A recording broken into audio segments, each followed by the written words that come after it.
What's up, everyone? GM Hikaru here. Today we're diving into the greatest game ever invented, chess. You've probably seen it in movies or heard people talk about it like it's some kind of rocket science, but I'm here to tell you it's not. Chess is for everyone. It's a game of strategy, a battle of wits, and honestly, a ton of fun. It's played by millions of people all over the world, from kids in the park to grandmasters like me in huge tournaments. The beauty of chess is that it's simple to learn, but can take a lifetime to master. First off, it's an incredible workout for your brain. It teaches you to think ahead, to see patterns, and to solve problems. These are skills you can use in every part of your life, not just over the 64 squares. Plus, there's nothing like the feeling of outsmarting your opponent and yelling checkmate. It's a pure shot of adrenaline. The game has a rich history, stretching back over 1,000 years. And by learning it, you become part of that amazing tradition. Alright, first things first. Let's get the board set up correctly. The chessboard is a grid of 64 squares with 8 rows and 8 columns. The number one rule you have to remember is white on the right. Look at the corner square closest to your right hand. That square must be a light-colored one. If it's a dark square, you need to turn the board 90 degrees. We'll start with the rooks, which look like little castles or towers. These guys go on the corner squares of the row closest to you. Next to the rooks, we place the knights. The knights are the pieces that look like horses. They are your cavalry, ready to jump into the action. Next up are the bishops. These pieces have a pointed top, sometimes with a little slit in them. They go right next to the knights, filling in those empty spots we just left. Finally, the two most important pieces, the queen and the king. The queen is the most powerful piece, so she gets her own color. The white queen always goes on the light-colored square in the middle, and the black queen always goes on the dark-colored square. Once the queen is placed, there's only one empty square left on your back rank. That's where the king goes, right next to his queen. Now your entire back rank is full. Rook, knight, bishop, queen, king, bishop, knight, rook. Now that the board is set up, let's talk about the pieces in front of your main army. These are the pawns. You have 8 of them, and they form a wall on the second row, or rank, right in front of your other pieces. Pawns are often underestimated by beginners, but trust me, they are the soul of chess. So how do pawns move? It's a little bit unique. On its very first move, a pawn has a choice. It can move forward either 1 square or 2 squares. This initial 2-square push is a one-time option. After its first move, a pawn can only move forward 1 square at a time. And here's the tricky part. Pawns move forward, but they capture diagonally. They can only capture an opponent's piece if it is 1 square diagonally in front of them, to the left or right. They can never capture a piece that is directly in front of them. The most exciting thing about pawns is their potential for promotion. If you manage to march one of your pawns all the way across the board to the other side, the 8th rank, it gets a massive upgrade. You can promote that pawn to any other piece you want, except a king. Most of the time, you'll choose a queen because she's the most powerful. This is a game-changing moment. Imagine turning your humble foot soldier into the most dominant piece on the board. This is why pawns are so important. Let's move on to the more interesting pieces, starting with the knight. The knight, which looks like a horse, has the most unique move in all of chess. It's the only piece that can jump over other pieces, whether they are yours or your opponent's. The knight moves in an L shape. You can think of it as 2 squares in one direction, horizontally or vertically, and then 1 square at a 90-degree angle.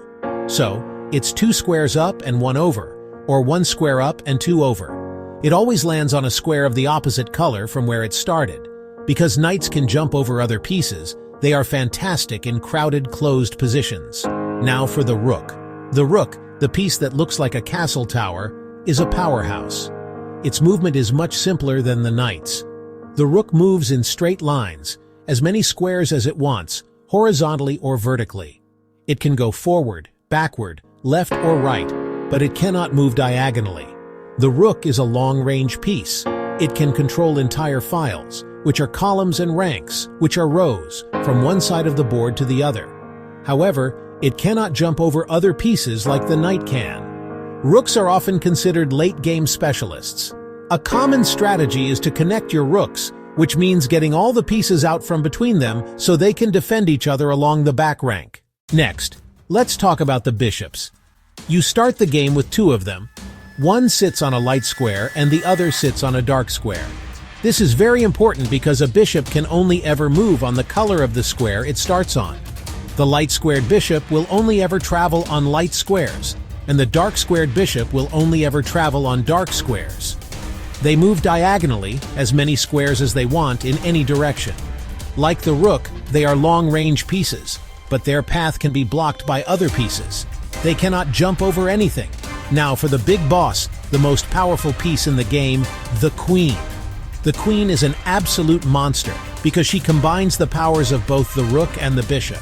She can move any number of squares in any straight line, horizontally, vertically, or diagonally.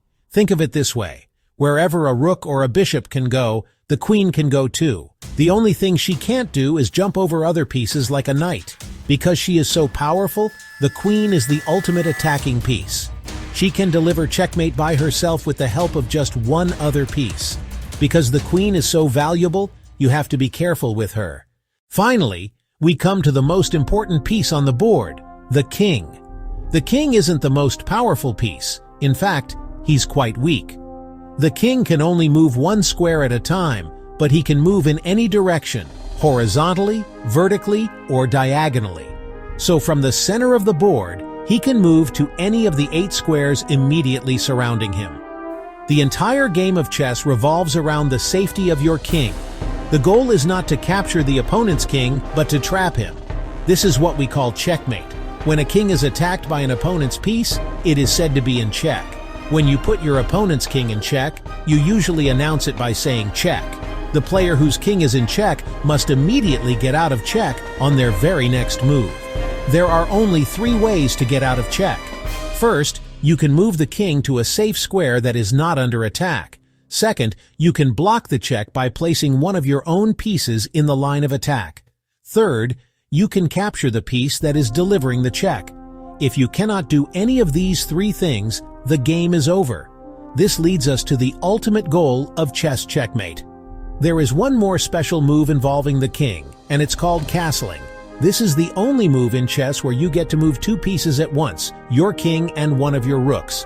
Castling is a fantastic defensive move. It moves your king away from the center of the board, where most of the action happens, and tucks him safely behind a wall of pawns.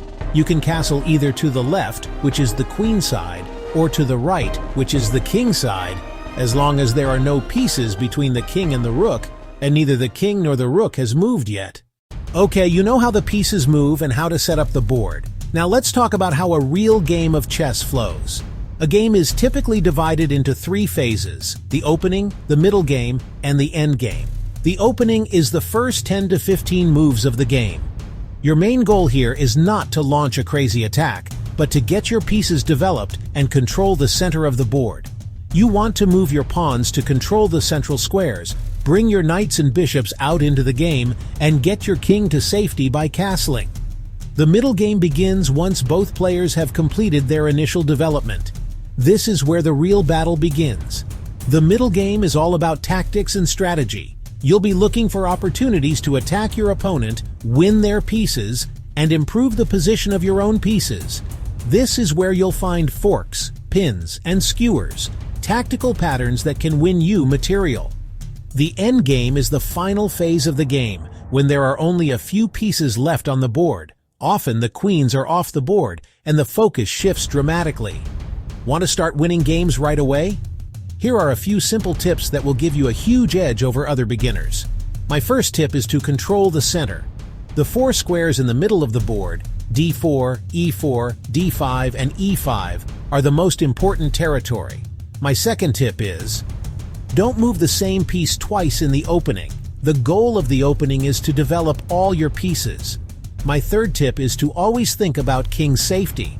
Before you make any move, ask yourself, is my king safe? So there you have it, the board, the pieces, the rules, and some killer tips to get you started. You now have all the knowledge you need to play a full game of chess.